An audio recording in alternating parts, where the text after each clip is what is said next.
저희가 지금 자율주행 전기차 그리고 이제 바이든 시대가 오면서 바이든이 강조했던 친환경 섹터에 대해서 좀 살펴봤는데 그 외에도 2021년에 좀 유망한 섹터가 있을 것 같아요.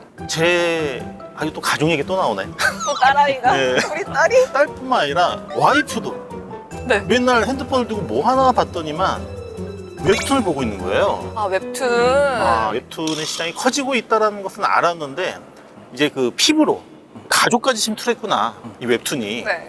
그래서 그걸 보면서 웹툰 시장이 정말 제가 생각했던 그 이상으로 커질 수밖에 없다라는 이제 생각을 하고 있고요. 웹툰 시장이 대부분 일반인들이 접근하기 조금 편한 시장인 건 맞습니다. 재미도 나름대로 있고 그래서 지금 시장이 커지는 건 분명히 맞을 것 같습니다. 놀랐던 것 중에 하나가 뭐냐면은 좀 기다리면은 공짜로 볼 수 있단 말이에요. 그걸 못 참고 그냥 결제를 해서 보더라고. 근데 이게 왜냐면 얼마 안 하고 그 정도 돈은 나의 행복을 위해서 궁금증 해소를 위해서 쓸 수 있거든요. 그러면 그냥 6,000원 정도는 뭐 커피 한 잔 나를 위해서 쓸 수 있다.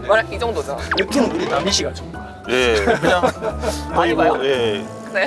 뭐 유료 결제 비중이 보니까는 뭐 2016년도에는 20% 그 정도에서 작년 같은 경우에는 뭐 한 37% 정도까지 이렇게 성장했다라고 하는 부분들은 이게 돈이 된다는 얘기예요. 그러니까 정말 작은 돈인데 엄청 모이는 거죠. 그렇죠. 이 십시일반이라고. 네. 근데 나는 이런 거보다는 우리가 지금 언택트 시대잖아요. 코로나 때문에 온라인 결제. 예를 들면 그러니까 웹툰에서 온라인 결제로 지금 웹툰 얘기하고 있었잖아요. 웹툰 네. 관련주보다 관련주. 온라인 결제주가 커진다고요? 그렇죠. 나는 오히려 웹툰 주보다는 온라인 결제주가 오히려 수혜를 더 그러니까 받지 않을까. 실질적으로 돈이 들어가는 건 웹툰 회사에서 결제를 받는 거잖아요. 그렇죠. 당연히 웹툰을 만드는 또는 플랫폼 회사가 더 많이 가져가겠죠. 오, 선긋기 스킬 들어갑니다. 선긋기. 네. 네. 선 넘지 마요. 그리고 이제 제일 중요한 것 중에 하나가 뭐냐면은 원소스 멀티유즈. 드라마에서 또는 웹툰에서 또는 영화도 있잖아요. 또. 신광기. 영화로도 맞아요. 이렇게 지금 나오는 걸 봤을 때는 이게 무궁무진하다는 거예요. 자, 이쪽 관련 종목군들 저는 2021년도에도 우리가 주목을 해봐야 된다고 저는 생각을 합니다. 지금 반성이 되네요. 웹툰을 이렇게 좋아하는데 왜 나는 웹툰주를 안 샀을까? 이제 K 웹툰의 시대가 왔는데 왜 나는 웹툰 산업 안 같은 샀을까? 경우는 우리나라 게임 산업이 초창기에 있을 때와 같지 않을까 저는 개인적으로 그렇게 봅니다. 그때보다 지금 게임 산업이 얼마나 컸나 한번 생각해 보시고 앞으로도 얼마나 에이전트. 성장할 것인가. 그렇게 보면 웹툰 산업도 그 게임 초창기 산업 그때와 같지 않을까. 그래서 장기적인 안목으로 그러니까 단기적으로는 좀 만만치 않아요. 이미 상당 부분 이렇게 고평가 영역에 가 있어요. 현재 매출액이나 영업이익률에 비해서. 근데 이게 기하급수로 커질 거를 전망한다면 다 원금을 집어넣는 것보다는 소량 부분, 뭐 예를 든다면 10%? 투자금의 10%, 5% 정도를 몇 년, 5년, 10년 정도를 내다보고 한번 좀 베팅을 한다고 해야 되나? 투자를 해야 된다고 하나? 그럼 참 좋을 것 같아요. 근데 저는 2021년 하면은 어쨌든 그래도 2020년의 최대 화두가 코로나였잖아요. 코로나19 때문에 여러 가지로 주식시장에도 큰 변화들이 있었다고 생각을 해서 2021년도 조금은 그런 흐름들이 이어가지 않을까라고 생각을 했거든요. 근데 바이오라고 말씀을 해주신 분은 아무도 안 계셨어요. 2021년도에는 물론 완전하게 종식은 되지 않겠지만은 뭐 화이자든 모더나든 또 어디든 간에 이제 백신들이 나오면서 결국에는 서서히 이 코로나 이슈가 잠잠해질 거란 말이에요.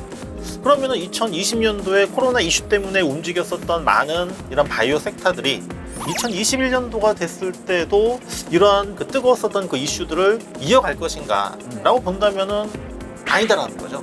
그래서 제가 볼 때는 오늘 우리 세 분의 고수님께서 바이오에 대해서는 2021년도는 그냥 물론 이제 관심은 갖고 보지만은 그렇지만 뭐 가장 어떤 뭐 핫 이슈로 뭐 1등으로 꼽지는 않았던 이유가 아닐까라는 생각을 그리고 어쨌든 신약 개발에 뭔가 힘이 실리는 순간부터 다른 관련했던 뭐 마스크, 진단키트 등이 하락세로 전환이 되잖아요.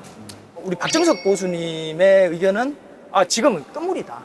뭐 이런 의견이시고 우리 홍수택 교수님은 홍순택 교수님은 저도 끝물이라고 보고 끝물이라고 있고요. 가지고 빨리 저는 생각하죠. 탈출해야 된다. 이 배는 네. 침몰한다. 그런 생각을 가지고 있는 사람이에요. 저도 같은 의견이거든요. 끝물이다. 그러나 테크니컬 리바운딩은 있다. 그러니까 그런 거 있잖아요. 왜 코로나로 이제 어쨌든 의학 바이오에 투자가 집중이 되면서 저는 기술이 발달을 할 거라고 생각을 해요. 그래서 꼭 코로나 치료제가 아니더라도 뭐 암에 대한 치료제라든지 치매에 대한 치료제라든지 이런 게 굉장히 많이 발전을 할 거라고 생각하거든요. 그래서 아마 2021년도 같은 경우에 바이오 기업 투자를 하게 될 경우에는 치료제와 관련해서 어떻게 보면은 이제 우리가 극복하지 못할 뻔했었던 그러한 그 난치병들을 갖다가 해결할 수 있는 그런 어떤 획기적인 치료제가 나올 수 있는 가능성이 높은 기업들, 그런 기업들, 그러니까 종목에 이제는 정말 집중해서 특화해서 접근을 해야지만 2021년도에는 바이오 쪽에서 승산이 날 수 있지 않을까라고 생각을 해요. 일반적으로 임상에서 성공해야 약으로 나오거든요. 문제는 임상 실험을 진행 중인데 성공 확률이 얼마나 될까요? 최근 뉴스밖에 못 한번 봐가지고. 생각해 보세요. 임상 실험은 크게 4단계로 진행이 되거든요. 네. 동물 실험, 사람으로 1, 2, 3, 4. 네. 그럼 임상 1상에 진입을 했을 때 과연 약이 될 수 있는 확률이 얼마냐 보면요. 5% 정도 됩니다. 5%. 임상 1상 성공했다고 해서 주가가 막 폭등하고 이러는 거는 조금 문제가 있는 거죠. 거의 대부분 폭등했을 때 따라가면 손실 날 가능성이 높다는 거죠. 네. 예, 개인 투자자들이 주식 투자에서 실패하는 이유가 거의 대부분 이겁니다. 되게 중요한 이슈로 봐야 될 게 바이오 쪽에서는 이제 어쨌든 신약 이슈에서는 임상 이상인 거잖아요. 그렇죠. 예. 네. 임상 2상에 통과하면 3상에서는 성공할 확률이 어디까지 될까요? 65%. 그래서 투자를 할 때 우리가 꼭 지켜야 될 부분들은 임상 2상에서 성공을 했느냐 못했느냐, 그리고 단순히 성공했느냐 못했느냐보다 구체적으로 그 기준치를 월등히 앞서가는 결과를, 초월하는 결과를 냈느냐, 아니면 간신히 턱걸이하는 결과로 통과됐느냐, 이 부분도 핵심이에요. 그런 결과들을 직접 확인하시고 그리고 의사결정을 하셔야 실패하지 않는다. 저는 개인적으로 그렇게 보고 있습니다. 오늘 이렇게 교수님들 의견을 들으니까 좀 더 신중하게 2021년에는 투자를 해야겠다고 생각이 좀 들거든요. 근데 저희가 이제 섹터에 대해서 얘기를 나눴잖아요. 저처럼 성격이 급한 사람들은 섹터 얘기 이렇게 들었어요. 그러면 종목이 제일 궁금하거든요. 종목들이 궁금하신 분들은 카카오톡 채널에서 고수회전, 안인환, 박정석, 홍순택을 검색하시고 아래 전화번호로 연락하시면 세 분 다 검색을 하라고? 여기 있잖아요. 고수회전, 안인환, 홍순택, 박정석.